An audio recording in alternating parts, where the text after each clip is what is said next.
Good morning, students. We're moving on to chapter 13, which is going to be about the Reformation. The book, I'm following the PowerPoint from the book, Vogel, and it gives you a very traditional account of the Reformation. The traditional account is there was a corrupt Catholic Church, and then something needed to be done because that corruption was just awful, horrible, couldn't be worse. And then reformers came like Martin Luther, John Calvin, and the others, and they purged the whole thing and brought us back to the purity of the early church. And that's, with some exaggeration, the line that is followed here in the textbook.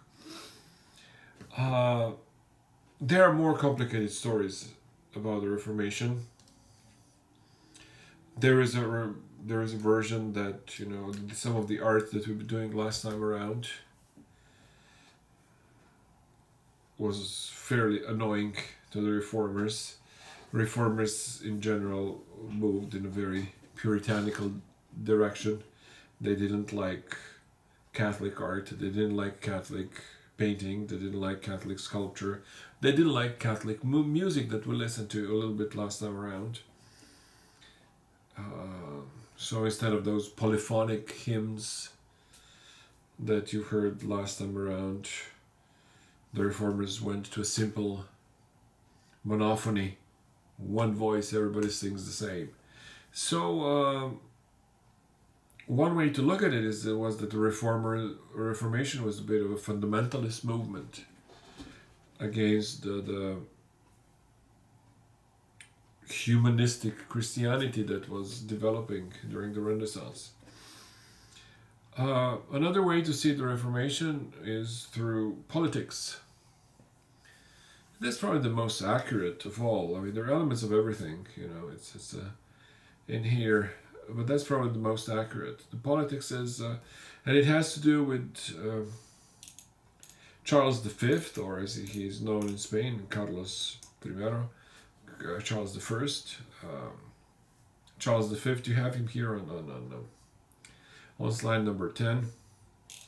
He was a grandson of Isabel of Castilla and Fernando de Aragon, Isabella y Fernando of Spain. You remember that we were talking about Isabel of Castilla and Fernando of Aragon got married, and the new country of Spain was created. They had children, in particular, some of their children died. So the one that was left alive was Juana, Juana. She was named La Loca, crazy one. That was the mother of Charles V, and she was, who knows? We don't know. It's hard to judge, even for psychiatrists, if somebody is crazy or not. But she was put in confinement by her father, Fernando of Aragon. And then her husband also wasn't much of an improvement. So anyways, she basically never ruled. She was married to a Duke of Burgundy, the father of Charles V, and through him Charles inherited enormous kingdoms. So from his mother he inherited the kingdoms of Aragon and Castilla, the kingdoms of Spain. Through his father, pardon me, allergies. Through his father, he inherited the Habsburg lands in Belgium, in Burgundy, and in Austria, in Holy Roman Empire. So when he was born, he really was the most powerful king of Europe, and the one who had a real chance of uniting the whole of Europe into one single super state, like it was done under Charlemagne. The good way to stop him, the first, of course, was Martin Luther, to start the Reformation, and that's exactly what happened when he was about to create a Germany, right? To conquer other German territories and create Germany into a powerful national kingdom. He was stopped by the German nobility, who conveniently remembered that, oh yes, there is this Martin Luther who started the Reformation, and that's a really important point, because the book kind of gives you a traditional account. Church was corrupt, and then came the Reformation. Well, church is always corrupt. There's no time, at least as I can remember, and at least as I studied church history, there was no time that the church was not corrupt. It's like any other political institution. Do you remember a time when politicians were not corrupt? Church is made of human beings, and thus susceptible to corruption. So this is not really a good argument, but it's a traditional argument, and it's in the book, so they will stick to it. All right, so let's go to chapter to slide number 2. We have several subsections here. Prelude to the Reformation. By this he means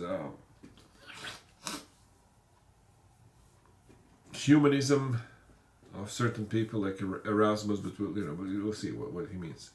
Then section 2, Martin Luther and the Reformation in Germany, the spread of the Protestant Reformation, basically the second and the third waves of the Reformation, the social impact of Protestant Reformation, the Catholic Reformation or Counter-Reformation, that is a attempt of the Catholic Church to react to the Reformation. And finally, politics and the wars of religion in the 16th century. One of the interesting things with Reformation is that opens a period of a century and a half of religious wars in Europe, which were so horrible that one scholar was actually joking that the Catholic and Protestants tried to kill each other for 150 years, and they decided, okay, well, since we can't exterminate the other side, how about some tolerance? And therefore, at the end of the whole 150 years of wars of religion in Europe, basically from 1517, when the Reformation started, all the way to 1648, the end of the 30 Years' War, the Europeans got tired of those wars and said, okay, let's tolerate each other. And they did this kicking and screaming. They were not happy about it. But anyways, the overall result of Reformation was that Spain, which was the strongest power in the 1500s under Charles V, that is Carl. As an emperor of Germany, he was Charles V, but as a king of Spain, he was Charles I or Carlos I. Anyway, so that's why this confusion. So the final outcome was that Spain ceased to be the most powerful country in the world by 1650s, and this was done by design.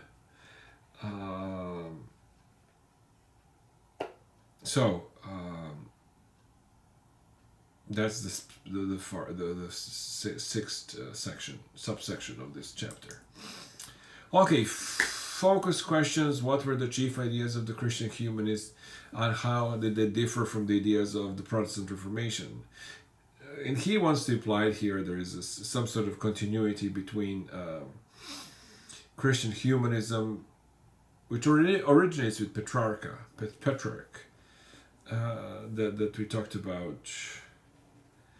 But and he thinks that there is some connection.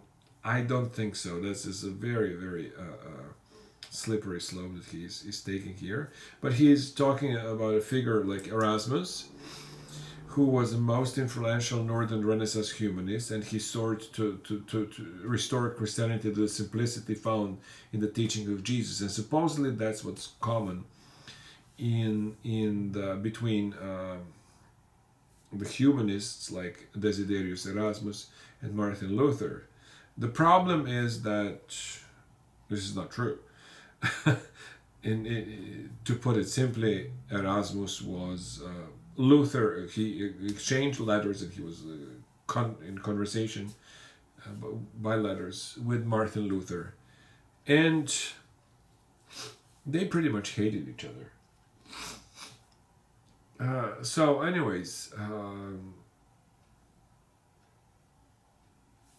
so that was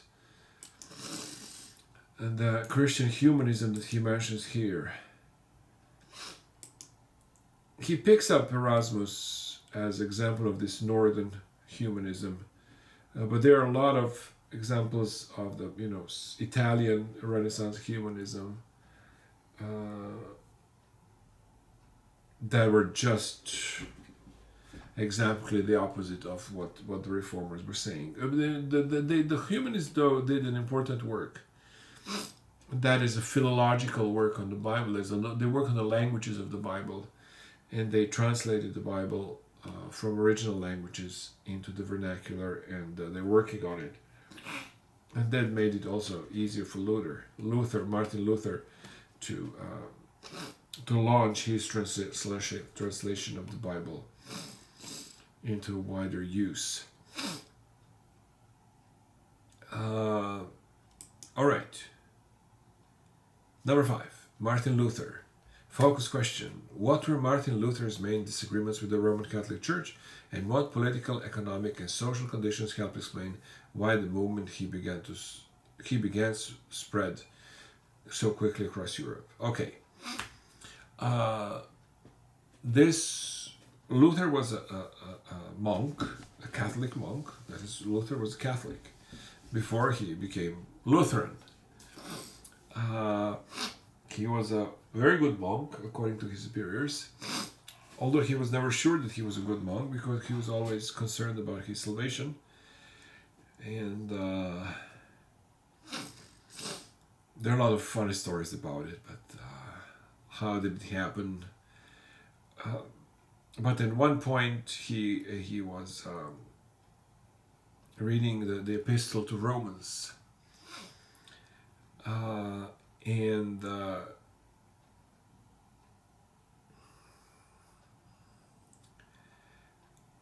there he read the passage that says the righteous shall live by faith.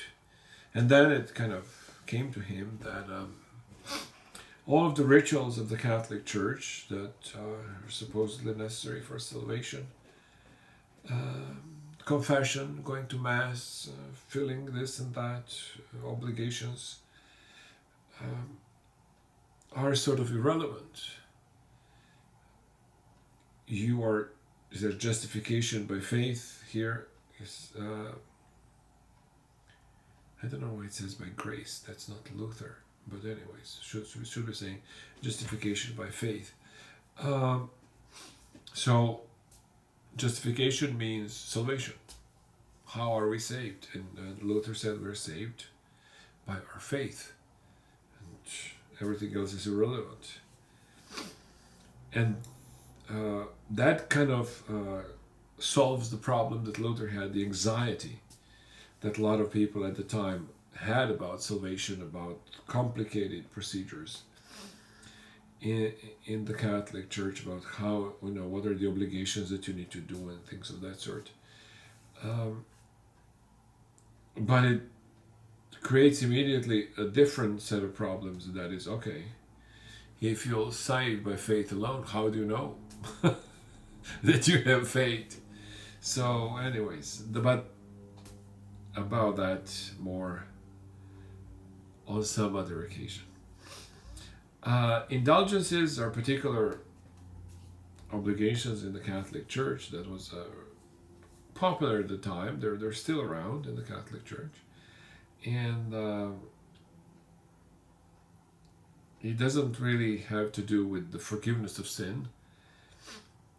Sins are forgiven in confession, but indulgence actually has to do with the easing of the punishment. That is, you confess your sins, but you did something bad, so there is still punishment. You need to do the time, so to speak, as they say. So indulgences are particular actions in the church that they're conferred by the Pope. That if you do certain things, then you get an indulgence. It means that it shortens the time of your time in a purgatory, or somebody else's of your deceased. Anyways, in 1517, Luther starts this reforming movement. He was a professor of theology. In German, a monk. And then he started the movement. Movement spreads very quickly. Very, very quickly. Because it had the support of the aristocracy. The German aristocracy, in particular, he mentioned the Elector of Saxony. That would be a duke or a count of Saxony. One of the many areas that made this German land, and they supported him against Emperor Charles V.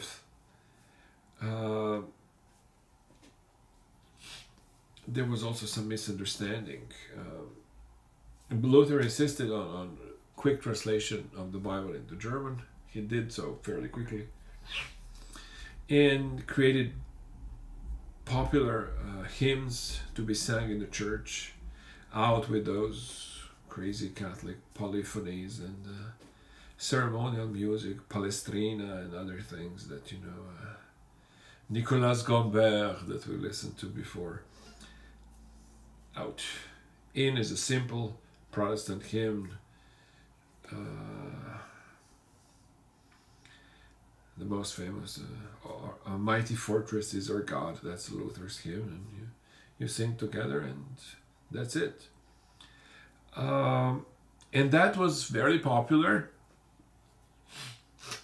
Very popular. It spread around Germany as wildfire, to such extent that ordinary people started reading the Bible, and each started interpreting the Bible in their own way, and then that creates a problem that led to a peasant rebellion, which Luther then actually had to suppress.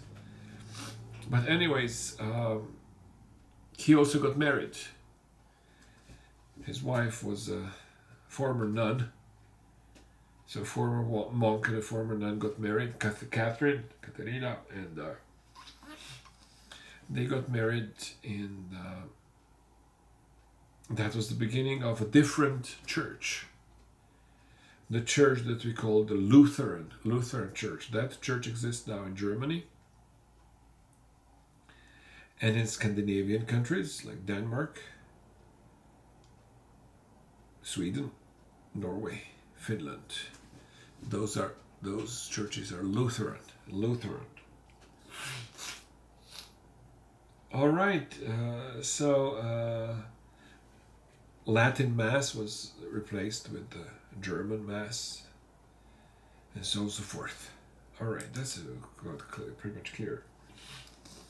Number 7, we have Germany and the Reformation, religion and politics. The fate of Luther's movement was closely tied to political affairs and rulers. Yes, that's true. Charles V calls of dynastic control and the unity of Catholic faith. Yes. A rivalry with the Valois king with Francis I. Yes. German-French rivalry. That's nothing new.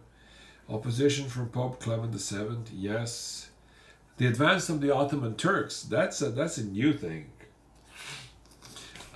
We mentioned it before that in the 1350s, Ottoman Turks started crossing over into Europe, across the Aegean Sea. And by 1453, they conquered the Greek city of Constantinople, what is today Istanbul, and conquered the huge chunk of Eastern Europe. So by 1521, at the height of the Reformation, they were attacking Austria. They were attacking the capital of Charles V, Vienna. Vienna. Especially under the Ottoman ruler Suleiman the Magnificent. Suleiman is a Turkish for Solomon. Solomon or Suleiman the Magnificent. And so this was taken by the reformers to be a punishment of God against the sins of the Catholic Church. And Luther in particular called both Pope and the Turkish Sultan that, the first devil and the second devil, something along those lines, I forgot exactly. Anyways,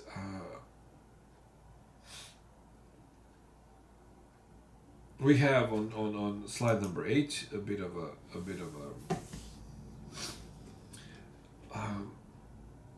chronology.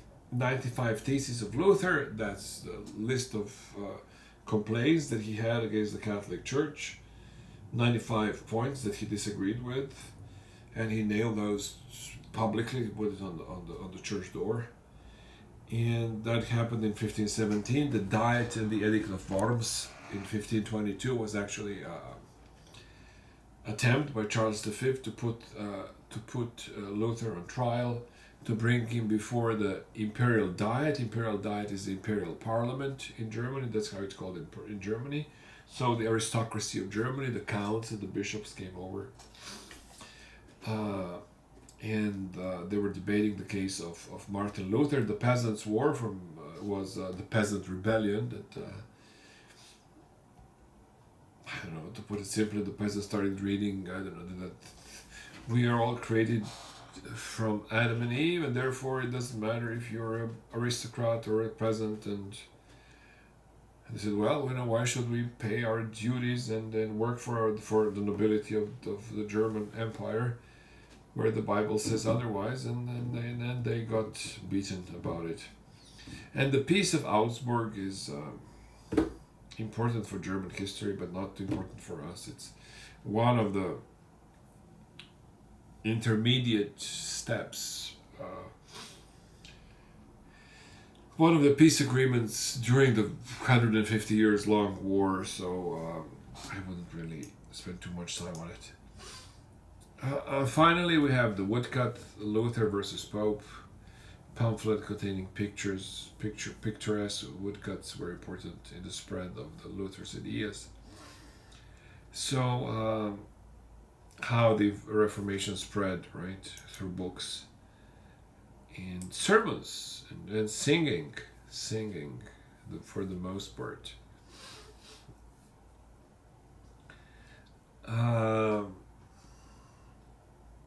Slide number 10 is Emperor Charles V that we talked about before, and slide number 11 is the Emperor Charles V, and you have him ruling over Castilla and Aragon and the whole of south of Italy, which was really traditionally a Spanish territory, and then Austria, the Duchy of Milan, places like Bohemia, which is today Czech Republic, Czechia, and then the Netherlands, and part of here north of Switzerland is Burgundy, and things of that sort.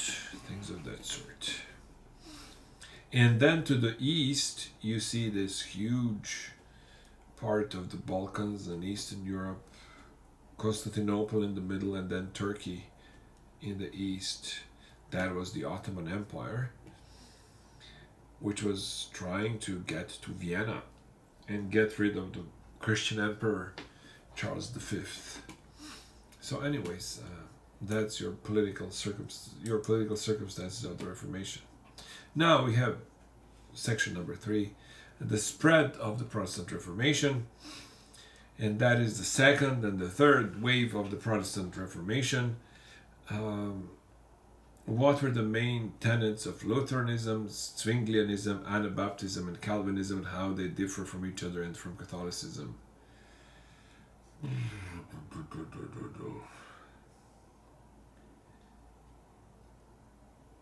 Too many details. Anyways, Zwinglians, forget about Zwinglians. They're not so important.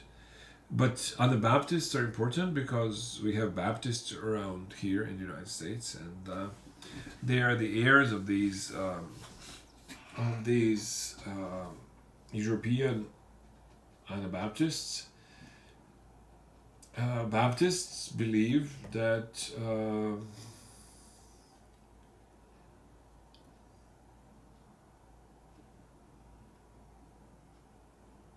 baptism of children is not valid, and therefore baptism needs to occur when children are reaching the age of rational thinking. That would be usually 13, 14, something of that sort, and it has to be voluntary, so the person who is baptized needs to know what's going on. You can't baptize the baby which doesn't understand what's going on. That's the Baptist point, and they were not well received, not even by Luther, but they remained an important group among the Reformers. We have Lutheranism first was adopted by various German rulers, princes, and implemented in their territory.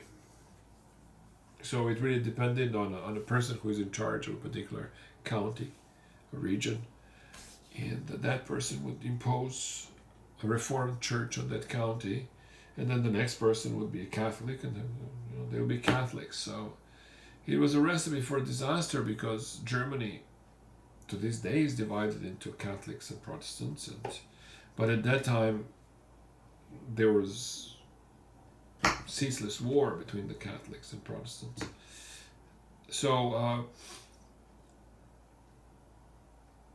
Reformation in England, that's what he has here, the spread of Protestant Reformation.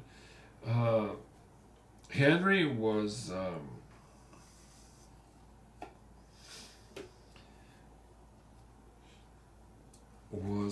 married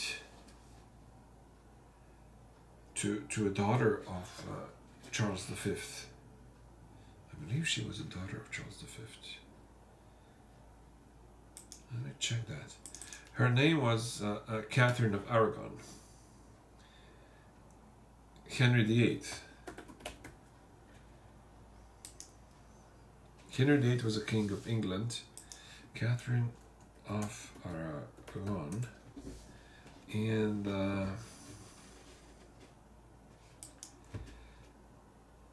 no, actually she was a sister. She was a sister of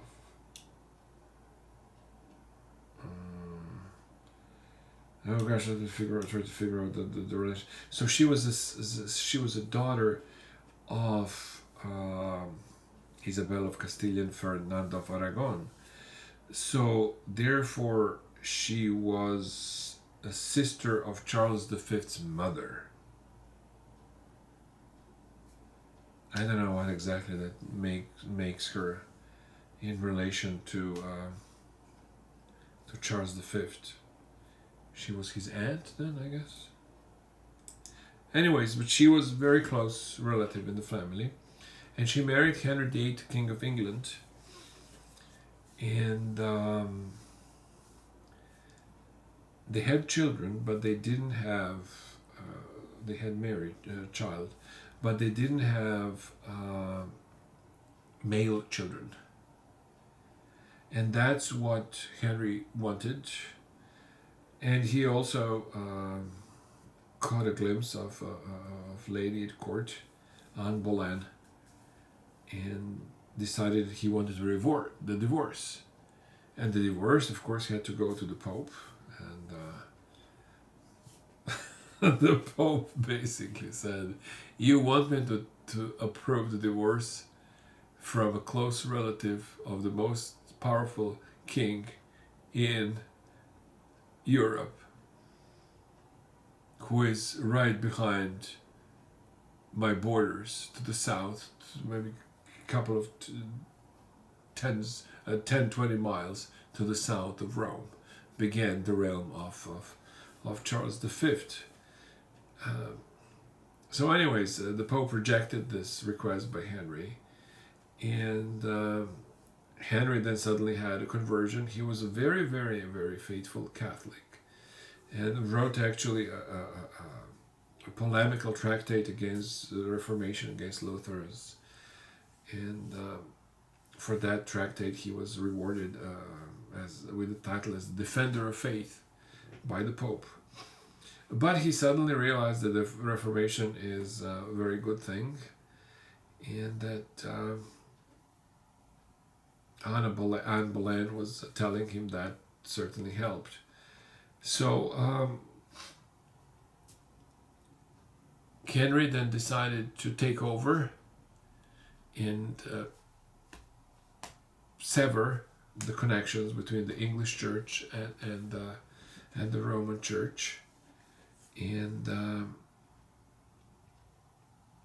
somebody needed to be then the head of the church in England, and he thought the most appropriate would be the king be the head of the church in England, and that's the Anglican Church of England, which still exists, and the current queen, is the current head of the church in England at the same time. So anyways, then there is a whole story about various children of Henry VIII. Eventually he got a son, Edward, who was a Protestant and married, and who was Catholic, and then Elizabeth came over, the daughter of Anne Boleyn, and she was also a Protestant, and she solidified Reformation in England, and thus from Elizabeth onwards, Britain is probably the most important Protestant country in Europe. We also have the development of what is called like a second wave of the Reformation. That's John Calvin. And John Calvin in particular thought that Luther was not radical enough, that he didn't purify the church enough. Therefore, in the English-speaking world, the followers of John Calvin were called Puritans, because they wanted to purify the church. Calvin was a Frenchman. He ended up living in Geneva, in Switzerland, and he turned this city into a theocracy, where priests were running the church. That's what's called theocracy.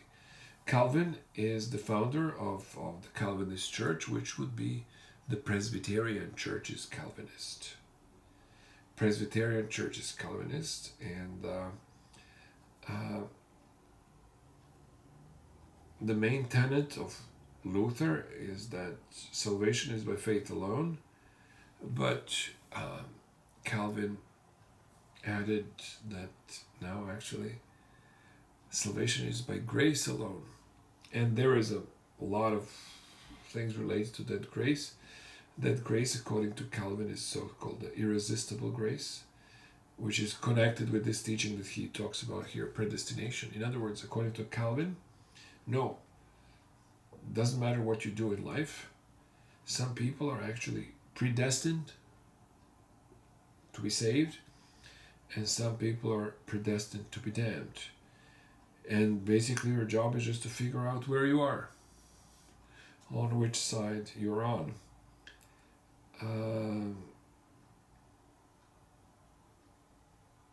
So that's about it. Calvin, Geneva, and so on and so forth. Enough about Calvin.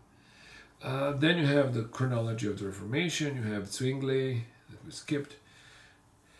Zurich, Marburg, Zwingli, blah, blah, blah. Reformation in England, Henry VIII from 1509 to 1547. The Act of Supremacy, which that Henry becomes the ruler.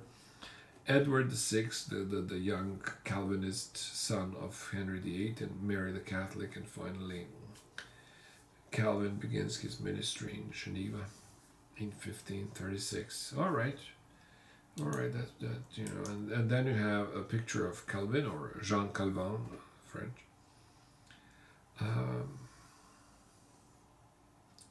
Another, he says here, after a conversion experience, John Calvin abandoned his life as a humanist and became a reformer.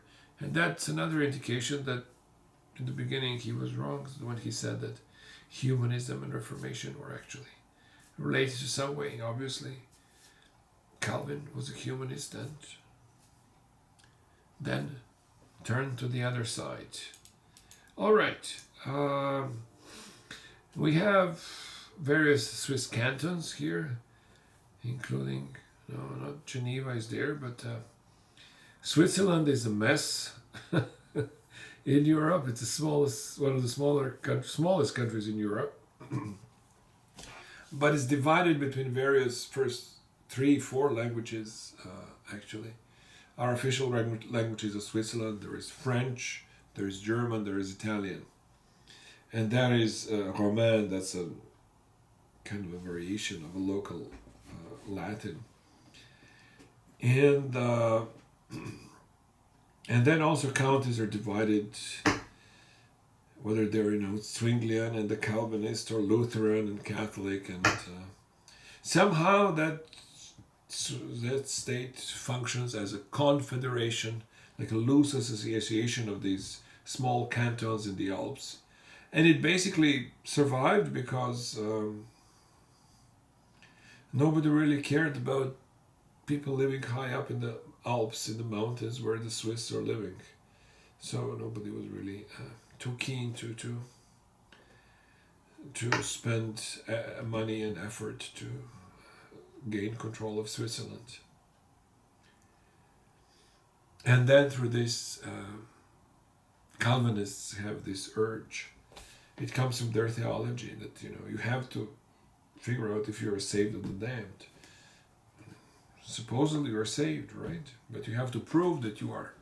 And how do you prove that? By hard work and charity and stuff of that sort. So Swiss became known for their hard work, for their clocks, and for their banks, in particular in the French part of Switzerland, where Calvin was in Geneva. And therefore, gradually, Switzerland became one of the richest countries in Europe. It was relatively recently that it became the richest one in the 19th century. For centuries, it was the poorest part of Europe. So anyways, that's the story of Calvin in Geneva. We have now slide 17, social impact of Protestant Reformation. What impact did the Protestant Reformation have on society in the 16th century? Well, family placed at center of human life. When is what not the center of human life, but anyways,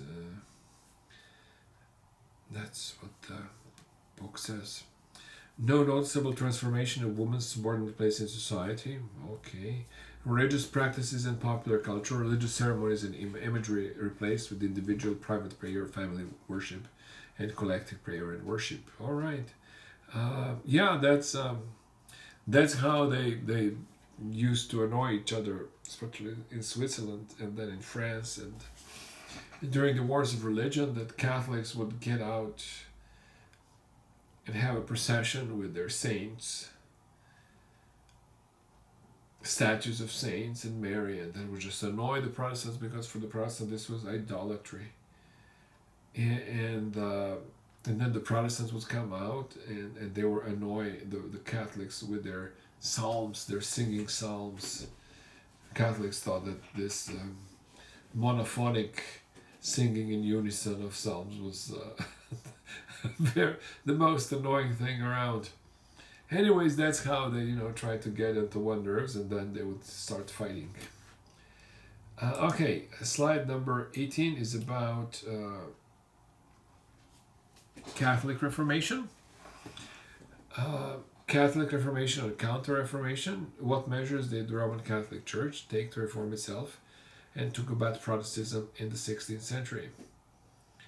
The most important figure of the Catholic Reformation was Ignacio de Loyola, a Spanish soldier who was wounded. He studied in France, and he was wounded, and among others, but he was wounded. He had a conversion experience, became a firm believer, and was sent to France to study theology. France was always a great center of theology, and then he founded this monastic order of Jesuit priests, and wrote this book, Spiritual Exercises, which sort of is a Catholic answer to Calvinism. One of the Calvin's things that I mentioned before is this idea of predestination, and Ignatius Loyola was also thinking about in the similar directions. Spiritual exercises have a purpose that you kind of meditate on your own life and try to figure out what is exactly a God-given purpose for you, which in a way it's very similar to what the Calvinists were doing. So that's the most important saint of the Catholic Counter-Reformation. This was not a unusual thing to happen. There were reform movements in the Catholic Church before. They were very serious, as this one. And most often what happened that those reform movements were absorbed. One way to absorb this reform was to call a council of bishops from all over Europe, and people would come and discuss issues and would gradually change things in the Catholic Church and move on together. This did not happen during the Reformation. The division between the two sides was becoming greater and greater.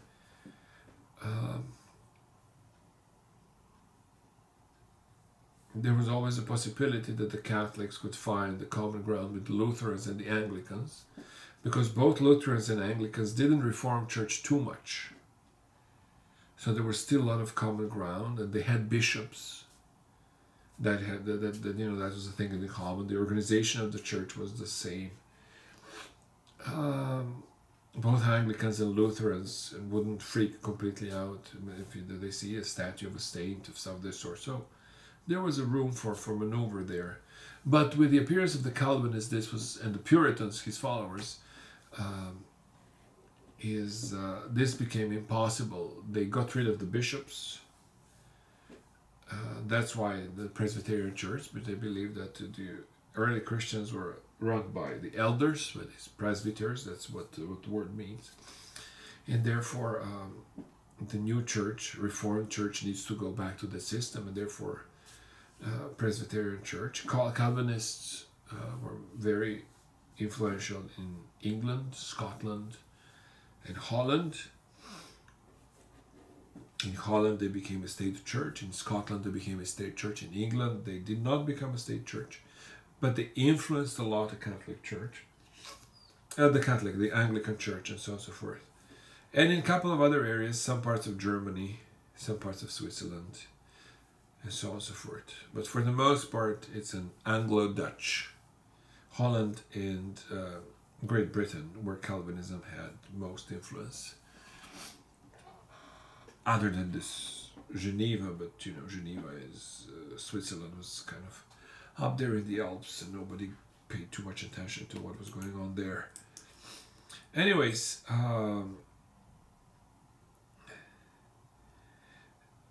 we have a Catholic Reformation, papacy of Paul III. But what is a papal recognition of the Society of Jesus of Jesuit, the establishment of the Roman Inquisition is just an exaggeration. It's actually not true.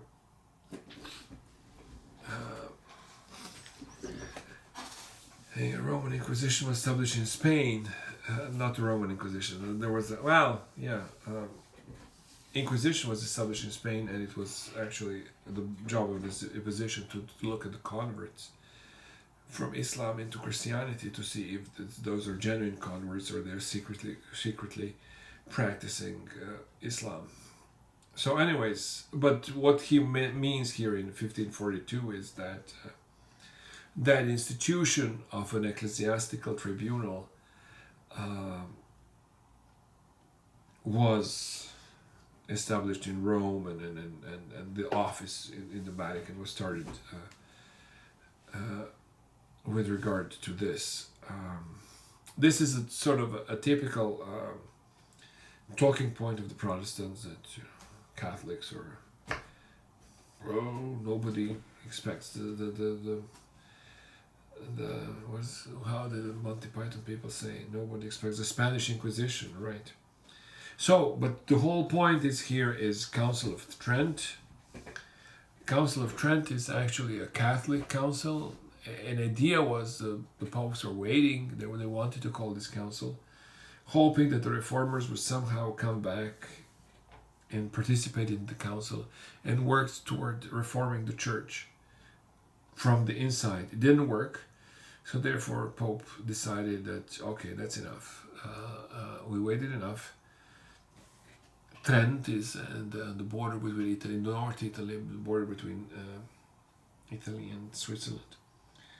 And that's where the council met and reformed a lot in the Catholic Church, improved education of the priests and things of that sort. Fortunately for musicians, it preserved a Catholic polyphony, Catholic music.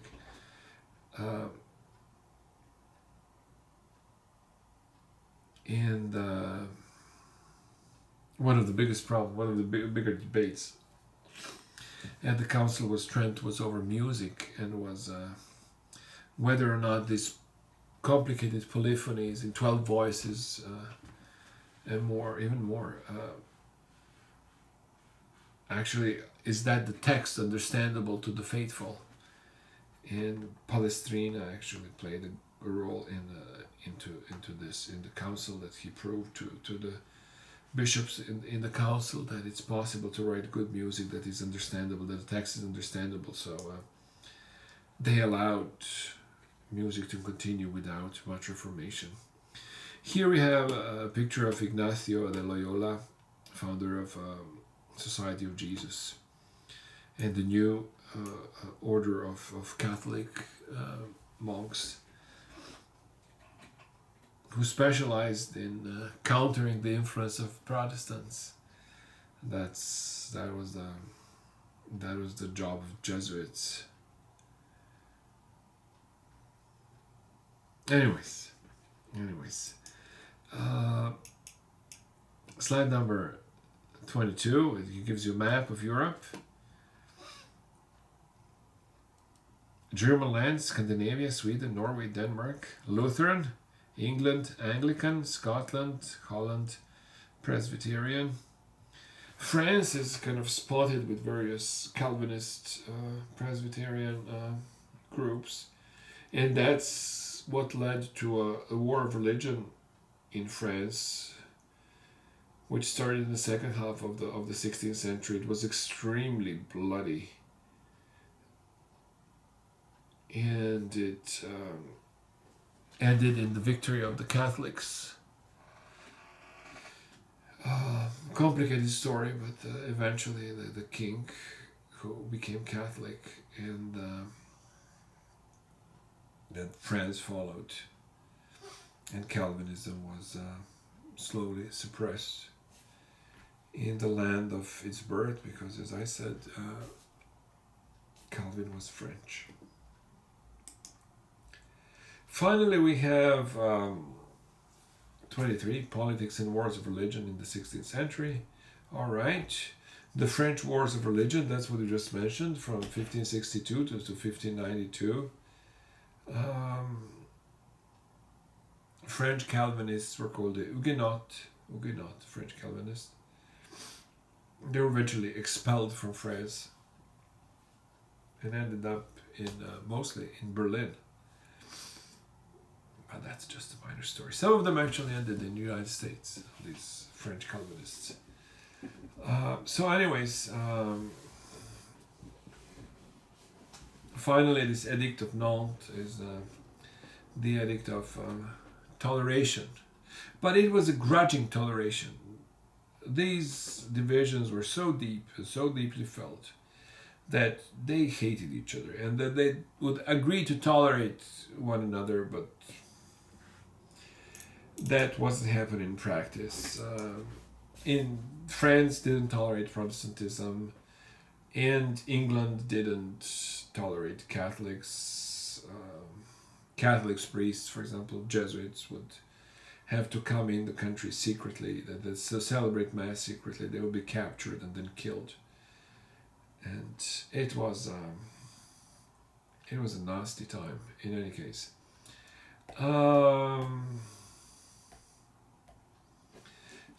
Slide 24, Politics and Wars of Religion. War started under Charles V, right? And the Protestants who opposed him, and the King of France who didn't like him, even though he was Catholic. So it gives an idea that it wasn't just about religion, it was also about politics. And then Henry, and eventually Henry VIII of England, took side against Charles V. He sided with the Protestants. So and then from there it gets more and more complicated. Netherlands, for example, was homeland of Charles V's father.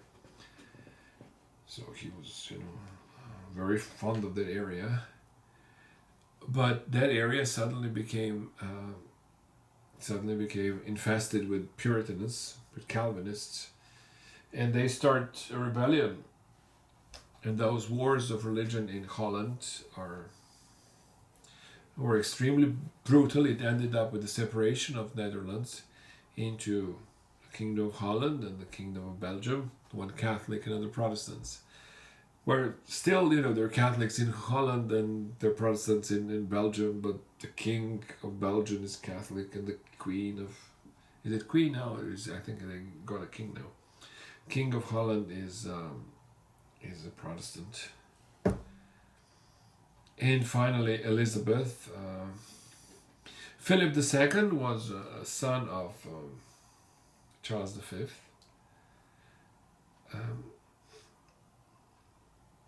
Extremely hated in England, so it kind of filters down into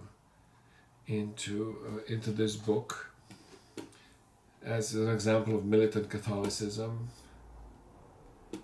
True to some extent.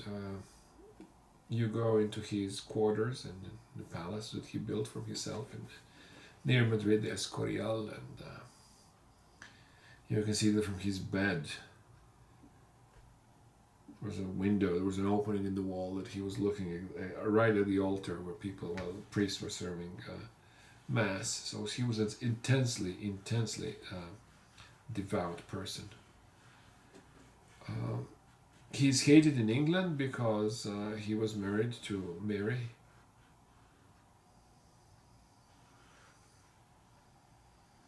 And he tried to invade England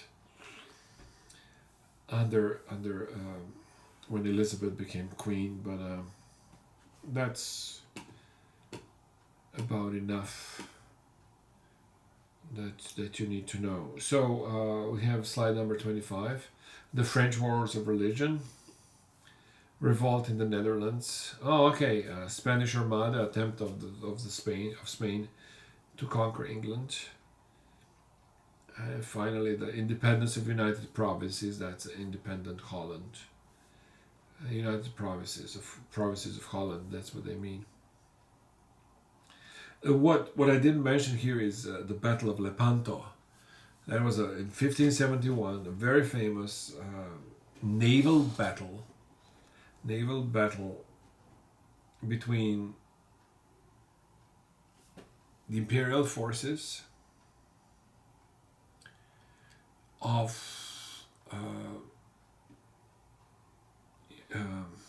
Philip. It was a coalition of several Christian countries united under the Habsburgs. Both Philip and Charles V, they belonged to this family of Habsburgs, and that was the family that ruled over Spain, over Vienna, over the Netherlands, and so forth. But in Vienna, their main goal was to fight the Ottoman Empire. And that's how they built the alliance with the Hungarians, and in order to fight the Ottomans. But in 1571, there was a naval battle between the Christian forces on the one side. It was a coalition of Spanish and Venetian and so forth, including one of the participants in the Battle of Lepanto was Miguel de Cervantes, the famous Spanish author of the novel Don Quixote. So this is how the Ottoman naval forces were destroyed in 1571, and that really prevented the Ottomans from moving into Western Mediterranean. They were becoming very aggressive. They built a considerable large fleet, an effective fleet, and they started moving with the idea to capture Italy. That was the plan. So the Battle of Lepanto sort of stopped the Ottomans. It was the first Christian victory after a very, very long time. So it was a sign that the Ottoman invasion of Europe is waning. All right, we have here Philip of Spain. Philip's attempt to make Spain a great power led to large debts, crushing taxes, and military failures. For some, I don't know, people like to hate Philip of Spain, which I think it's exaggerated. And the author of this book just repeats the same sort of cliche. Spain was the greatest power at this time, under Charles V, under Philip, and for another 50 years, all the way into the 17th century. And it ceased being great power because the other powers of Europe, English, French, united and brought it down.